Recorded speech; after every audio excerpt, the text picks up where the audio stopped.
और स्थलों में जो वाक्यार्थ है वो बोलने वाले की बुद्धि से कल्पित होते हैं, उसके कारण उनको भगवद रूप नहीं माना जाता है। अतस्तत्र विश्वासेन पुरुषार्थ सिद्धि ही। अब किसी को किसी के वचन के ऊपर विश्वास है, बोलने वाला लौकिक है, फिर भी ये कैसे आकस्मिकता कैसे हो जाती है? वो इसी तरह कि बोलने वाला व्यक्ति में हमें प्रामाणिकता का बोध है, उस विश्वास से हमने उसके वचन पर विश्वास करके और हमने कुछ भी किया, और हमारे विश्वास के कारण हमें कहीं सफलता मिल गई, तो हो भी सकता है। ये आकस्मिकता है, ये उस व्यक्ति के प्रामाण्य का फल नहीं है। क्योंकि कोई भी परिणाम होता है वो किस कारण से होता है वो तो भगवान ही जान सकते हैं, मैं आप नहीं जान सकते।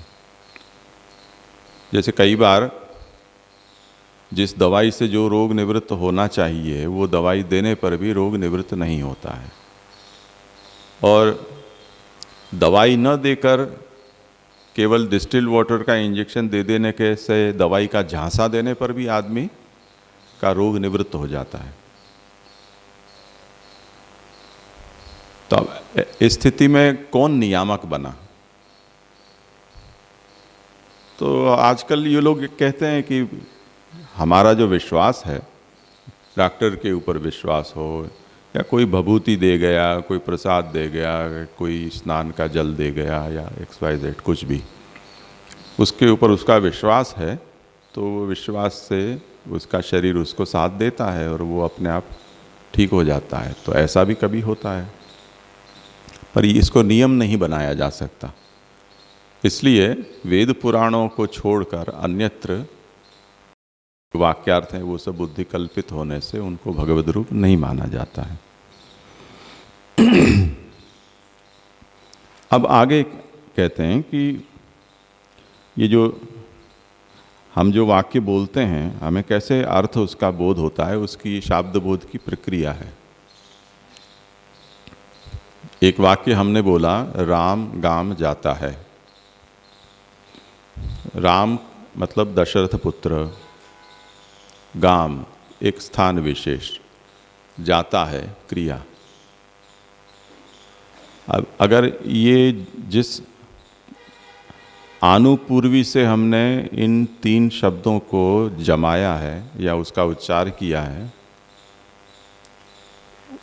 उनको अगर हम वाक्य के रूप में लेते हैं तो उसका एक मतलब निकलता है, और वाक्य में से हम इन शब्दों को अलग कर लें तो उनका अपने आप में एक स्वतंत्र अर्थ होता है। जैसे इन्हीं तीन शब्दों को अगर हम शब्दकोश में देखेंगे तो राम गाम जाता है, ऐसा राम शब्द का अर्थ नहीं होगा। राम का मतलब होगा दशरथ के पुत्र या विष्णु का अवतार, ऐसा जो कुछ भी हो, अथवा कोई प्रसिद्ध व्यक्ति होगा तो उस व्यक्ति का भी, जैसे डिक्शनरी आप रेफर करते हो उसके अनुसार उसने अर्थ उसमें बताए गए होंगे। तो वाक्यार्थ में हमें जो अर्थ समझ में आता है वो, और वाक्य जिन पदों से घटित है उन पदों का जो अर्थ है वो तो एक दूसरे से मेल नहीं खाता है। तो वो बोध होता कैसे है, इस विषय में जो शब्दशास्त्री हैं उनकी बहुत लंबी चौड़ी विचार परंपरा है, और उन्होंने, कुछ लोगों ने ये कहा है कि मुख्य दो संप्रदाय अन्विताभिधानवाद और अभिहितान्वयवाद, उसकी ज़्यादा चर्चा में हम अभी नहीं जाएंगे। कुछ लोगों का यूँ कहना है कि वाक्य ही हमें, वाक्य से ही बोध होता है, वाक्य घटित जो पद होते हैं उनसे बोध नहीं होता है। कुछ लोगों का ये कहना है कि सब मिलजुल कर हमें अर्थ का बोध कराते हैं। तो मिलजुल कर या किसी भी रूप में जो हमें पद का बोध होता है उसमें पदों के बीच में एक संसर्ग होता है, वो संसर्ग आपको समझ में आया कि नहीं। तो उस विषय में वैयाकरणों ने ये बात समझाई है कि शाब्द बोधे चैक पदार्थे अपर पदार्थस्य संसर्गः संसर्ग मर्यादया भासते। जब हमें कोई शाब्द बोध होता है तो कई पदों से जो वाक्य बना है उसमें एक पद, उसके बाद दूसरा, तीसरा, एक पद के साथ दूसरे का क्या संबंध है, संसर्ग है, उसकी एक अपनी मर्यादा है, उसका एक सिद्धांत है। जैसे कर्ता, कर्म और क्रिया, राम गाम जाता है, ये एक वाक्य हुआ। उनके 3 पदों में हमने जो गमन क्रिया का कर्ता राम है तो रामः, गाम जाता है ये उसका कर्म हुआ तो ग्रामम, रामः ग्रामम गच्छति, ये क्रिया हुई। अब कोई व्यक्ति, हम ये सोचें कि बोर्ड पर हमने लिखा, उसमें रामः के बाद जो विसर्ग होना चाहिए वो विसर्ग किसी ने पोंछ दिया, या उस समय चौक नहीं चली और केवल राम इतना ही लिखा।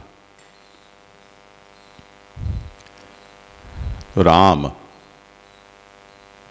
ग्रामम, उसके ऊपर अनुस्वार नहीं लिखा गया, तो राम ग्राम,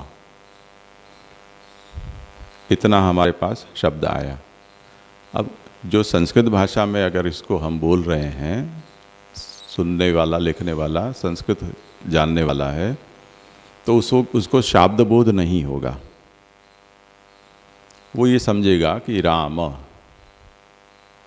ये कोई ऐसे ही अक्षर लिख दिए हैं, रा और म, ये केवल ध्वनि है, इसका कोई अर्थ नहीं है। अथवा ये हो सकता है कि विसर्ग रहित होने से ये संबोधन हो। तो प्रथम जो राम अक्षर लिखा है वो संबोधन है, हे राम। तो वो उस तरह से आगे के जो शब्द हैं उसके अर्थ का संसर्ग वो बनाने का प्रयास करेगा। पर हे राम ग्राम फिर अटक जाएगा, ये भी अर्थहीन शब्द है।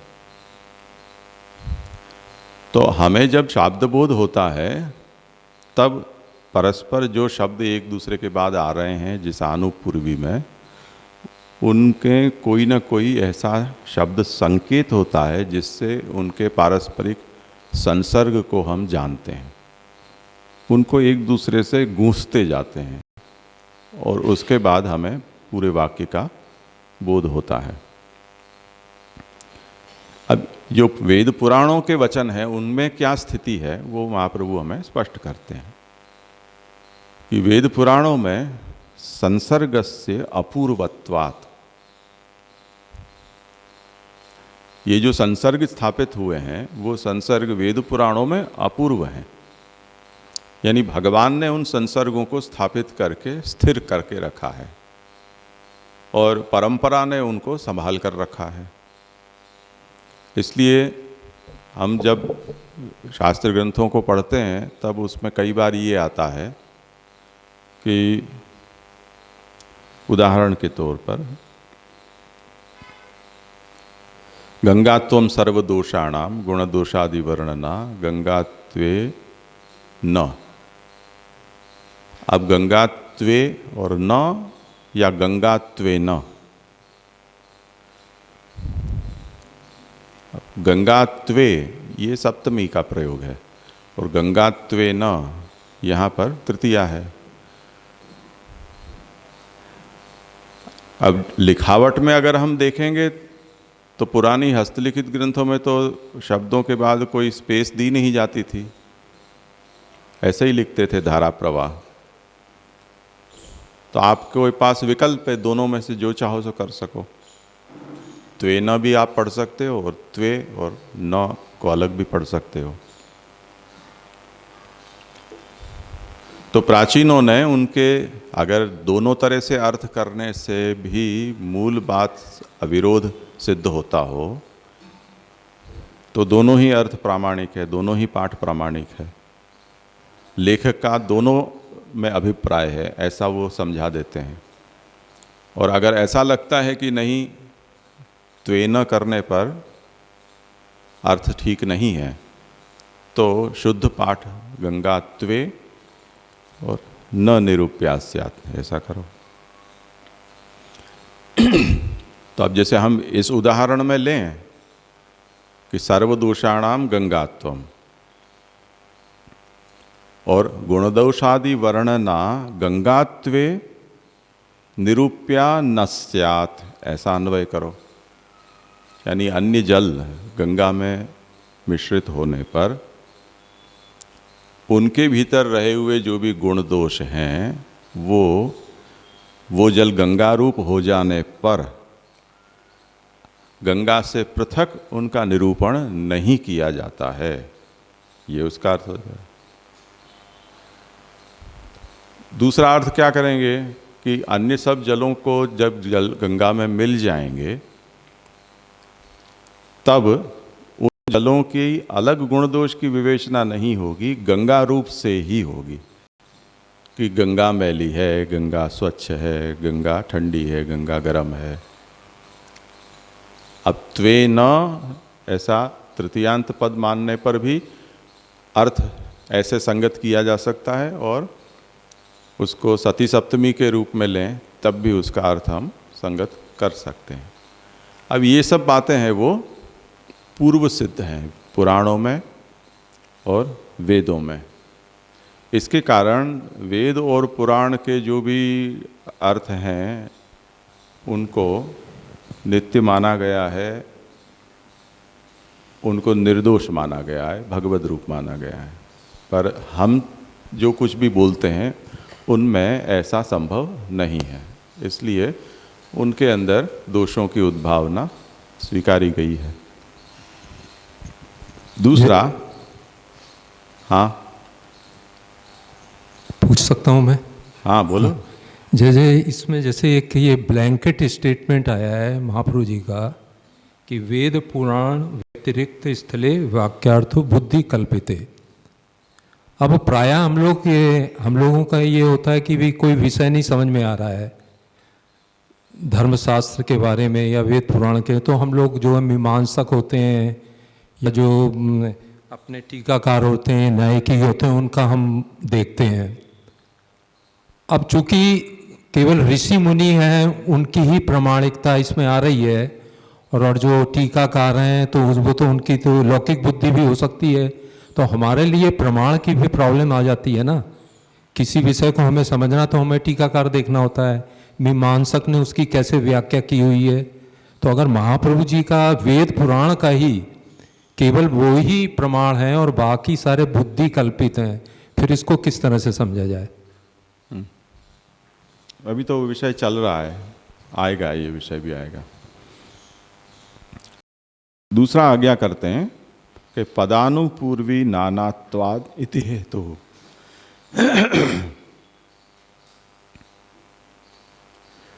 पदानाम आनुपूर्वी तो तत्र कल्प्या ह्यनेकधा। इसकी व्याख्या आप आचार्य चरण करते हैं कि पदों की जो आनुपूर्वी होती है, जैसे हम जब बोलते हैं तब हमारी आनुपूर्वी सामान्य बोलचाल में ऐसा आवश्यक नहीं है कि हम रामः ग्रामम गच्छति, ये एक आदर्श वाक्य की प्रणाली है कि पहले कर्ता आएगा, उसके बाद कर्म आएगा, उसके बाद क्रियापद आएगी। पर बोलने वाला ऐसा ही बोले, ऐसा कोई नियम नहीं है। उसके अंदर कोई भी आगे पीछे पदों का प्रयोग वो कर सकता है, पहले क्रियापद कर दे, उसके बाद कर्ता, उसके बाद कर्म, ऐसा भी कर सकता है। अर्थबोध सबको होता है, जैसा जिसको अभ्यास हो वैसा। तो ये जो आनुपूर्वी है, वो आनुपूर्वी वेद पुराणों में ऐसी अव्यवस्थित नहीं होती हैं। इसलिए जैसे वेद का पाठ होता है एक सामान्य पाठ है, हम जैसे ये सब पढ़ते हैं उसमें जैसा लिखा गया है ऐसे पाठ है। अब वेद के पाठ की कई प्रणालियां हैं, जैसे क्रमपाद पाठ होता है, जटा पाठ होता है। तो उन पाठों में शब्दों को उलट पलट कर, जैसे सारे गम पध नि सा सा रे रे ग ग म प प ध नि नि सा सा ऐसे, और सारे ग रे ग म प ऐसे जो सरगम में उलट पलट करके और सिखाया जाता है, उसका अभ्यास किया जाता है। उस तरह से वेद के पाठों में भी ये बात है। इससे क्या होता है कि वेद का एक अक्षर या उसकी एक मात्रा भी कभी भी आगे पीछे हो नहीं सकती है, क्योंकि उसका जो वेद पाठी होगा वो तुरंत इस बात को पकड़ लेगा कि नहीं, यहाँ गड़बड़ हुई। और वो इतना लंबा अभ्यास उसमें होता है कि वो पाठ करने वाला नींद में भी वो पाठ कर सकता है, इतना उसमें वो रसबस हो जाता है। तो महाप्रभु इनकी प्रामाणिकता इसलिए बता रहे हैं कि ये जो पुराण है और जो वेद हैं उनकी पदानुपूर्वी, उनका जो संसर्ग, उनके जो वक्ता हैं, उनके योग्यता, इन सब चीज़ों का विचार करते हुए इनको हम लौकिक और अनित्य हमारे जैसे वचन नहीं कह सकते हैं, उनको हमें नित्य और भगवद रूप अलौकिक मानना चाहिए। तो यहाँ पर पुराणों के विषय में ये निर्णय दिया। उसके बाद कालिदास वाक्यानामपि बहुकालम स्थिति सिद्ध्यर्थम आह। जैसे पुराण बहुत प्राचीन है, लंबे समय से हम सब लोग उनको जानते हैं, इसी तरह से ये कालिदास जैसे जो महाकवि हैं उनके भी वाक्य बड़े लंबे समय से, और उनके द्वारा जो कुछ भी विरचित साहित्य है, उनकी कथाएं भी ऐसे ही लोक में प्रचलित हैं जैसे कोई पुराण कथा हो। तब उनके विषय में क्या, तो क्या वो भी इसी तरह से उनको नित्य मानना चाहिए वेद पुराणवत, ये जिज्ञासा करके अब उसका समाधान करते हैं कि सर्व प्रतीति नाशेतु तन्नाश उपचर्यते।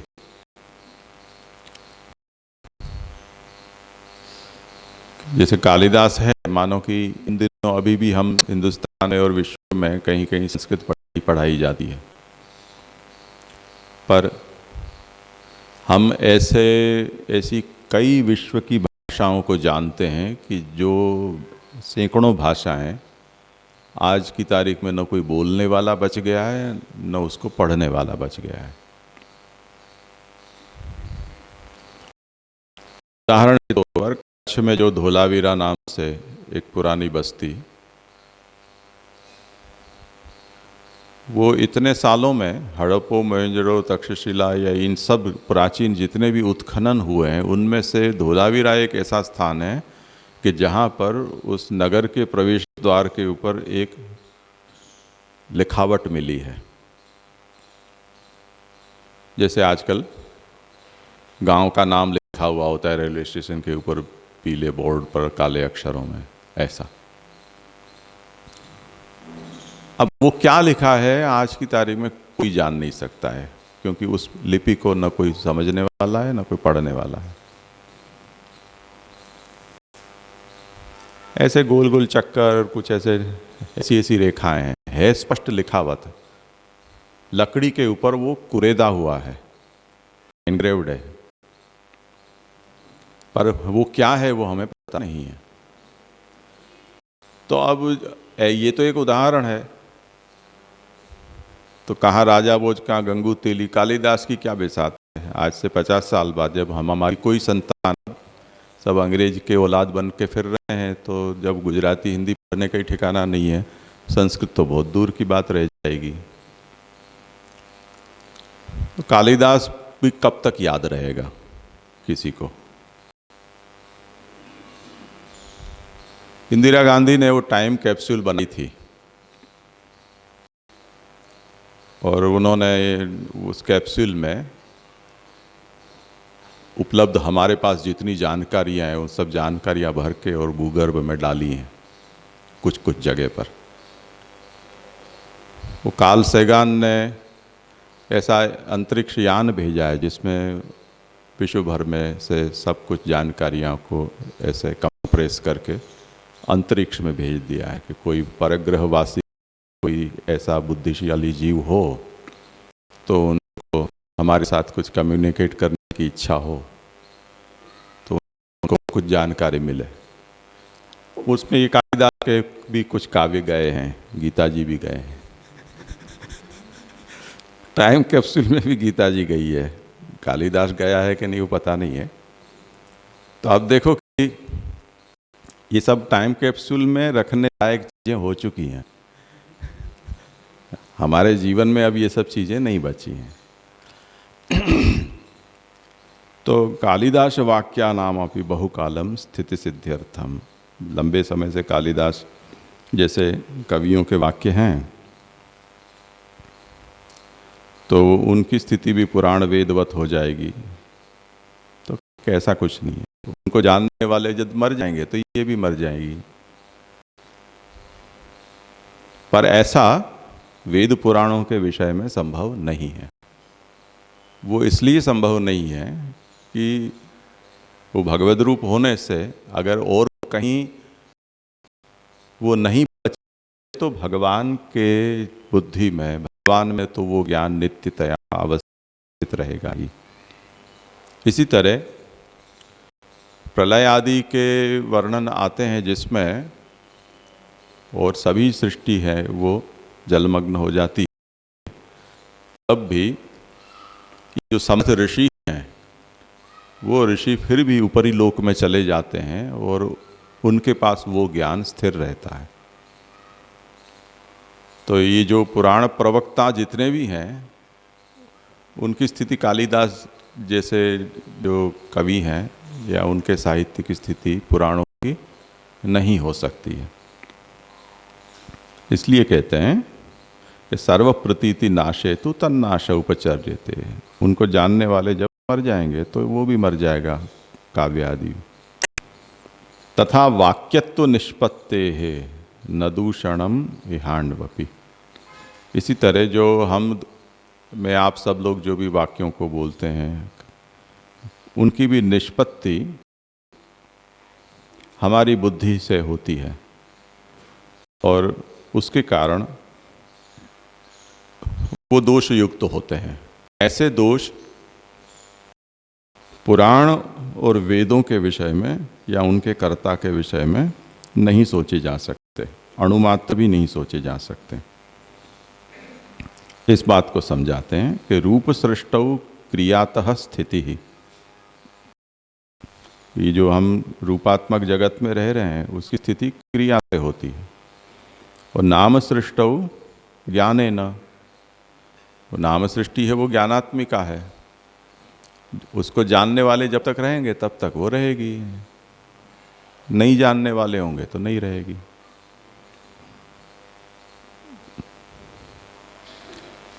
तत्र हेतु तथा वाक्यत्व निष्पत्ते है इति, उसमें हेतु बताते हैं बुद्ध्या रचनाम कृत्वा उच्चारयति इति।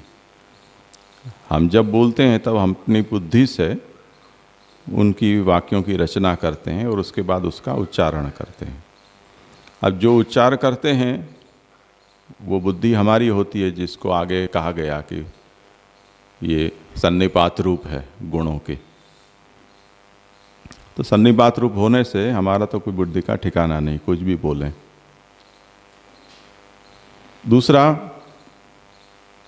उसके कारण हमारे जो कहे गए वाक्य हैं उनमें वो नित्यता या भगवद रूपता हम नहीं सोच सकते हैं, ये एक दूषण है। अब कहते हैं कि ठीक है ये दूषण वेद पुराणों में नहीं हो, ये समझ सकते हैं, परंतु तार्किक लोग ऐसा कहते हैं कि हम जो शब्द का उच्चार करते हैं वो शब्द उच्चरित होने के उत्तर क्षण में वो नष्ट हो जाता है। अब आप ये कहते हो कि ये तो नित्य है,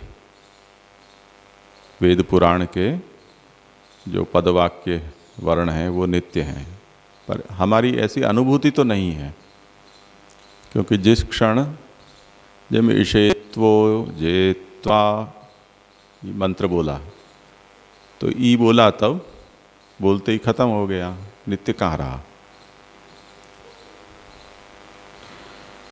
तो कहते हैं कि उच्चारितः शब्दः तदैव नष्टः, जब उच्चार करते हैं तो उच्चारण के साथ ही वो नष्ट हो जाता है। अब नैयायिक कहते हैं कि फिर भी हमें इसलिए शाब्दबोध हो जाता है कि जिसका उच्चार किया है उसी के सदृश हम कोई दूसरे शब्द की कल्पना कर लेते हैं, उसके संस्कार हमारे भीतर बने रहते हैं और उसके कारण पीछे आगे हमें उसका शाब्दबोध होता रहता है। जैसे तार को हमने झंकार दिया तो वो झंकार का जो स्पर्श प्रथम हुआ, जिसको टंकार कह दें हम, तो वो टन जो हुआ वो तो एक बार हुआ, उसके बाद उसकी जो ध्वनि तरंग है वो उसी के सदृश रेजोनेंस के रूप में वो चलती रहती हैं। वो स्वर का हमें अनुभव होता रहता है, पर उसका जो प्रथम व्यापार है वो तो करने के साथ ही शांत हो गया था। तो व्यवहार आगे उस तरह से चलता रहता है। तथा सति तदीयत्वाद्यभावात् लोके वेदे च महद्दूषणम न तथा अस्मन्मते नित्यत्वात्। अब लोक में जैसे नैयायिक खुद ही स्वीकार कर रहे हैं कि अनित्यता इसके कारण आती है, तो अगर उनका मत हम क्षण भर के लिए मान भी लें, परंतु ब्रह्मवाद में तो हम इस सिद्धांत को नहीं मानते हैं, हम तो नित्य मानते हैं, क्योंकि वर्ण पद वाक्य सभी नित्य हैं। इसलिए उत्पन्नानांच बहुकालम स्थितत्वा, जो भी प्रकट हुए हैं वो बहुकाल स्थित होते हैं। इसलिए जो दूषण लौकिक उच्चारण में होते हैं, ऐसे जैसे कालिदास के वाक्य उनको नहीं जानने वाले सब चले जाएंगे तो उनके वाक्य भी लीन हो जाएंगे। ऐसा वेद पुराणों के विषय में होना संभव नहीं है, क्योंकि ज्ञाता जो ऋषि या और कोई न रहे तो अंततः भगवान, उन भगवान में तो वो ज्ञान नित्यतया अवस्थित रहेगा ही। इसलिए वो दूषण हमारे यहाँ नहीं है। तदेव स्पष्टयति, उसी को स्पष्ट करते हैं। अद्यापितानि जायन्ते घटवज ज्ञानतः स्थिति ही विप्रलिप्सादि मूलत्वाद अप्रामाण्यंच लौकिके। अप्रामाण्येपि प्रामाण्यम कर्तृविश्वासतः क्वचित अतो वेदाद्यसंवादी नार्थो ग्राह्यः कथंचन। जैसे हम घट को जानते हैं, घट हमारे सामने है, रूपात्मक घट, तो हमारे चक्षुरेंद्रिय का सन्निकर्ष रूपवान घट पदार्थ के साथ हो रहा है, उससे हमको घट की सत्ता बोधित होती है। पर मानो कि कोई घट चोर गया, सुबह उठे हमने देखा कि मटका रखा था, अब नहीं है, तब भी घट का संस्कार तो हमें रहता है कि नहीं। ऐसा थोड़ी कि घट के नष्ट होने से घट जैसी किसी वस्तु के बारे में हमारा ज्ञान भी नहीं रह जाए, ऐसा तो नहीं होता है। इसी तरह से वेद पुराण आदि जो कल्पक्षय पुनस्तानी कल्पादो विसृजाम्य, हम ऐसा भगवान कहते हैं कि इन सब को मैं कल्प के अंत में अपने में समाहित कर लेता हूँ। जब फिर से नया कल्प का आरंभ होता है तब उनको फिर से मैं सृष्टि करता हूँ। तो जो भी जिनको हम कह सकते हैं काल कवलित होते हैं, वो भी भगवान में तो नित्य स्थित हैं और वो पुनः पुनः समय होने पर प्रकट होते रहते हैं। परंतु ऐसा लौकिक के विषय में नहीं समझना चाहिए। लौकिक के विप्रलिप्सादि मूलत्वाद अप्रामाण्यम, जो लौकिक वाक्य होते हैं उनमें जैसे आगे बुद्धिकृत दोष होता है, उसी तरह लोग एक दूसरे को ठगते भी हैं, जो अभी हमने गाय का दूध, शुद्ध गाय का दूध, गाय का शुद्ध दूध, 100% शुद्ध दूध, देसी गाय का दूध। अब ये सब हम विशेषण लगा लगा के सभी अपनी दुकानदारी तो चलाना चाहते हैं, तो हम एक दूसरे को ठगते हैं। तो ये विप्रलिप्सादि मूल है, हम कहने में एक दूसरे की ठगाई है। यत्र पुरुष दोषाः संभवन्ति तद अप्रमाणम। अब लोक, आप ये कहते हो कि ऐसा सब होगा तो लोक में व्यवहार तो फिर भी चलता ही है कि नहीं? आप कहते हो कि अनित्य है, भगवद रूप नहीं है, उसको नाम सृष्टि में वेद पुराण जैसा स्थान प्राप्त नहीं है, तब फिर लोक में व्यवहार कैसे चलता है? तो व्यवहार में भी यही बात तो होती है कि कोई आदमी के बारे में हमें पता चल जाए कि ये झूठा है, तो हम उसकी बात को नहीं मानते हैं। जिसके ऊपर विश्वास है कि नहीं ये झूठ नहीं बोलता है, उसकी बात को हम मानते हैं। कोई आदमी के बारे में ऐसा पता है कि नहीं वो कभी कभी झूठ बोल लेता है, तो कभी कभी मानते हैं, कभी कभी नहीं मानते हैं। तो जैसा हो वैसा ही तो होता है, तो उसमें नई कौन सी बात है?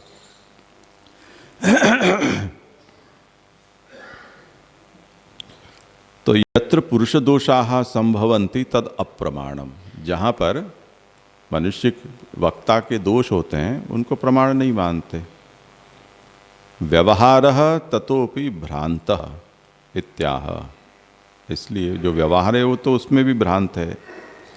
क्या होता है कि अप्रामाण्येपि प्रामाण्यम, जिसका बिल्कुल ही प्रामाण्य नहीं है। उदाहरण के तौर पर जो इन दिनों में जितने भी समाचार देने वाली एजेंसियां हैं उनका हम उदाहरण लें, तो कुछ समय पहले ये होता था कि जो घटना होती थी उसके समाचार दिए जाते थे। अब समाचार बनाए जाते हैं, जिससे कि लोग आपका अखबार न पढ़ के मेरा अखबार पढ़ें, आपकी चैनल न देखकर मेरी चैनल देखें। तो अब न्यूज़ बनाई जाती है। अब हम जानते हैं कि जो कुछ भी न्यूज़ में आता है उसमें सच्चे झूठ का जो प्रपोर्शन है वो 80-20 या 90-10 का ऐसा कुछ ही होता है। अब इन दिनों सोशल मीडिया और पावरफुल होने पर तो और ज़्यादा पता ही नहीं चलता है क्या हुआ। जैसे इस समय इजराइल और वो फिलिस्तीन का गाज़ा का युद्ध चल रहा है, तो किसी समय अमेरिका इराक का या वियतनाम का अमेरिका का या सीरिया का लीबिया के कोई युद्ध चल रहे हों, उसके वीडियो भी आज इजराइल और गाज़ा के नाम पे अगर चल रहे हों तो हम तो बड़ी श्रद्धा से देख रहे हैं, ओह ऐसा हो गया, वैसा हो गया। अब किसे पता कि वो किसका वीडियो कौन से कितने साल पुराना है? किसी को नहीं पता है, कोई वेरिफिकेशन नहीं है। तो अप्रामाण्य पे फिर भी हम बड़ी बघार कर कर के और घंटों तक उसकी चर्चा कर लेते हैं। ऐसा हुआ, वैसा हुआ, देखो यूँ नहीं करना चाहिए था, ऐसा करना चाहिए। लोग दंगे फसाद भी हो जाते हैं, विरोध प्रदर्शन भी चल जाते हैं लोग। तो अप्रामाण्य भी प्रामाण्यम, जिनका लेश मात्र प्रामाण्य नहीं है। हम लोग वही यमुना यात्रा का मैं उदाहरण दूँ तो जिस समय हम लोग वहाँ फरीदाबाद दिल्ली की सीमा पर पहुँचे तो तब तक तो कोई भी मीडिया की चैनल वाले वहाँ पर आए नहीं थे समाचार देने के लिए, क्योंकि राजनीतिक पक्षों ने उन समाचारों को दबा रखा था कि आपको वहाँ नहीं जाना है, नहीं जाना है तो आप हमें कुछ दो तो हम नहीं जाएंगे। तो 5-50 लाख रुपया दे दिए तो आंदोलनकारियों के पास मीडिया नहीं गई। अब जो आंदोलनकारी थे उनके साथ कुछ धनिक लोग थे या राजनीति पक्ष से जुड़े हुए थे सद्भाव वाले, उन्होंने 2-1 मीडियाओं को पैसा दे दिया कि ले तो 5 लाख रुपया हमारा तुम्हारी चैनल में समाचार आना चाहिए। अब जैसे ही एक आया सो दूसरे भी आ गए, क्योंकि उसकी टीआरपी बढ़ जाएगी, व्यूअर्स उसके बढ़ जाएंगे, तो दूसरे भी आए। अब आने के बाद सब लोगों ने उसका भाव मोल करना शुरू किया कि आपको कैसा समाचार दिखाना है, पहले उसकी मीटिंग कर लो। अब कुल मिला के थे हमारी स्थिति ये थी कि फरीदाबाद पहुंचते पहुंचते 8-10 दिन बीत गए, तब तक तो हमारी सेना पाव भर भी नहीं बची थी। पहले जो 10,000 लोग थे वो 1,000 भी नहीं बचे थे, उससे ज़्यादा तो सिपाही थे।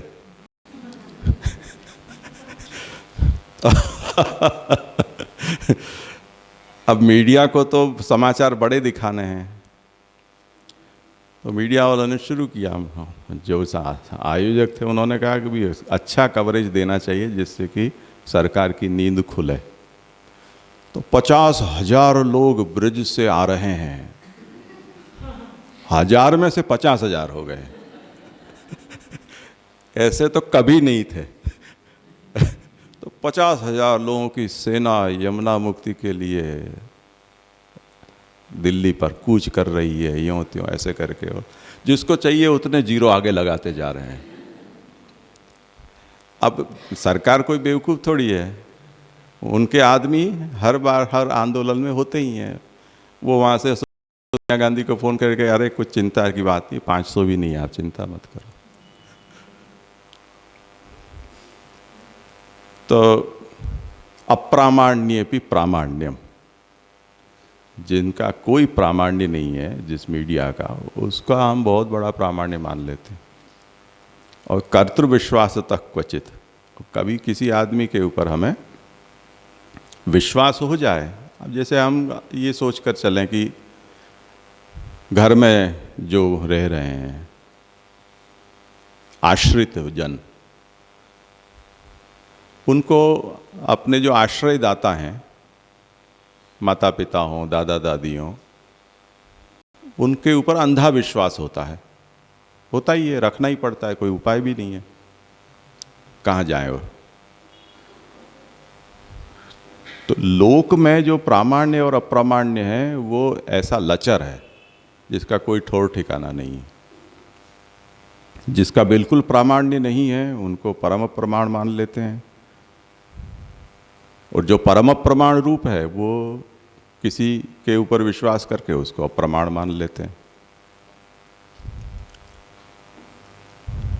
जैसे बुद्ध का उदाहरण देते हैं, बुद्ध ने आकर के दिया कि ये वेद सब बेकार बातें, बंडलबाजी हैं, ब्राह्मणों ने अपना धंधा चलाने के लिए कर दिया। तो अब बहुत वर्ग अपने हिंदुस्तान के समाज का वेद से विमुख हो गया। जैनों ने कह दिया तो उनके त्याग वैराग्य और अहिंसा में बहुत से लोग हैं वो वैदिक मार्ग से विमुख हुए। तो लौक में प्रामाण्य अप्रामाण्य जो है वो ऐसा अव्यवस्थित है। इसलिए महाप्रभु ये आज्ञा करते हैं कि आप जो सब प्रश्न उठा रहे थे वो प्रश्नों से सब जुड़ी हुई ये सब बातें हैं। कि इससे हमें क्या फलित होता है, कर्तव्य बोध हमें क्या ग्रहण करना है।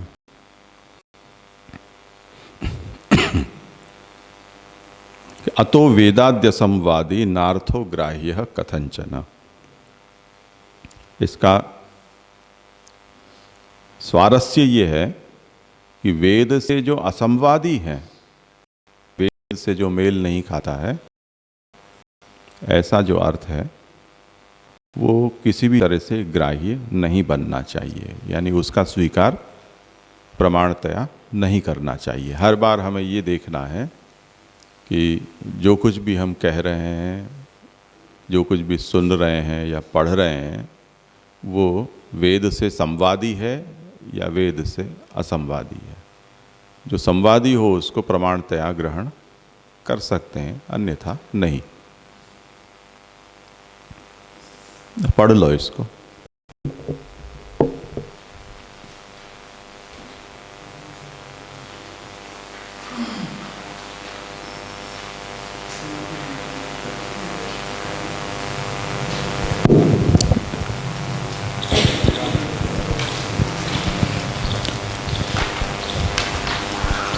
एक 162 श्लोक।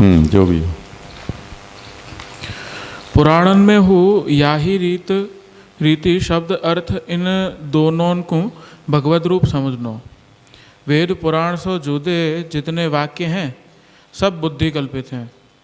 वेद के वाक्य में तो पदन की अनुपूर्वी सदा एक सी रहे है, तासों उन पदन को संबंध हु सिद्ध ही है। लोक में तो पदन के मिलाए हुए सो वाक्य बने हैं, तासों लौकिक वाक्य वेदवत पुरुषार्थ के साधक नहीं हैं। प्रश्न करें, जैसे पुरुष के प्रयत्न करके बने भय घटादिकन को सर्वदा विद्यमान भगवद रूप मानो हो, पुरुष को केवल आवरण दूर करे वारो मात्र मानो हो, तैसे ही बने वाक्य को भगवद रूप ही मानना चाहिए। वाक्य बनाए हुए वारेन को तो सिद्ध वाक्य को प्रकट करे हुए वारो मात्र मानना चाहिए। उत्तर दें, जिन बुद्धिवानन को ये निश्चय है कि मनुष्य वाक्य नहीं बना सके, किंतु मूल भगवद इच्छा से गुप्त रीति करके सर्वदा विद्यमान जो वाक्य हैं उनको मनुष्य कंठ तालु दंतादि द्वारा प्रकट मात्र करे हैं। उनके ऐसे दृढ़ विश्वास करके लौकिक वाक्य हो पुरुषार्थ साधक हैं। या प्रकार से लौकिक वैदिक वाक्यन को वैजात्य बताए के अब लौकिक वाक्यन की स्थिति बतावे हैं। तहाँ शंका होए के कालिदासादिगन के जे वाक्य हैं वे बहुत काल स्थित रहे हैं, क्रिया करके रूप सृष्टि की स्थिति रहे हैं, ऐसे ज्ञान करके नाम सृष्टि की स्थिति रहे हैं। तात्पर्य ये है कि बुद्धि से रचना करके वाक्य उच्चारण किया जाए है। जहाँ तक बुद्धि की स्थिति तहाँ ताई वाक्य की स्थिति। बुद्धि के नाश में वाक्य के नाश को हो उपचार किया जाए है। किंच नैयायिकन के मत में जैसे शब्द को 3 क्षण मात्र रहिवे वारो माने हैं, अर्थात उच्चारण करते ही शब्द को नाश हो जाए है, वाक्य सदृश दूसरे शब्द उत्पन्न हो जावे हैं। 300 लोक व्यवहार चले हैं ऐसे माने हैं। या पक्ष में बड़े बड़े दूषण हैं, ये दूत राजा की आज्ञा को कर रहे हो है। या ठेकाने ये दूत राजा की आज्ञा की नकल कर रहे हो है, ऐसे हूँ कही सकेंगे। तब तो जैसे भांड के वाक्य में कोई की श्रद्धा नहीं होए है, तैसे दूत के वाक्य में हूँ कोई की श्रद्धा नहीं होएगी। यह प्रकार आज्ञा भंग होवे सो राज मर्यादा भंग होएगी, तथा वेद के मंत्र को उच्चारण करके प्रेष दियो जाए है, वह प्रेष सो हूँ कछु फल सिद्ध नहीं होएगी। क्योंकि वेद के मंत्र को तो उच्चारण होते ही नाश हो गयो। वाके मंत्र सो दिए भय न देवता प्रसन्न होंगे न फल देंगे। ये दूषण हमारे मत में नहीं है। या मत में तो शब्द नित्य है तथा बहुत काल स्थित रहे हैं, परंतु कैसे शब्द को प्रमाण माननो, कैसे शब्द को अप्रमाण माननो, ये विचार आगे के श्लोक में करेंगे।